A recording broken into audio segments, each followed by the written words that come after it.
LabScribe contains a powerful feature called macros. So what is a macro? A macro is also called a macro instruction. All right, so what's that? It's an instruction that represents a sequence of instructions in abbreviated form. So it's some kind of a shortcut. Maybe an example would better serve. Say you wanted to start a recording, and then you want to show an image. And then maybe you want to add a mark to that image. Well, carrying on, maybe you want to show a symbol. And then again, we want to add a mark to that effect. And then let's show another image. And then make a mark as well.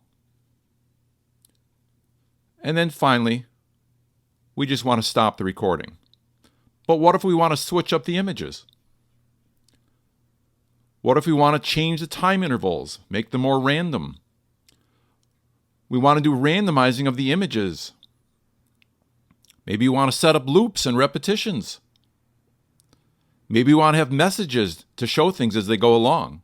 That's a lot of work to do manually. And that's where a macro comes into play. What a macro allows you to do is take all those steps and make it into a single step with a single button.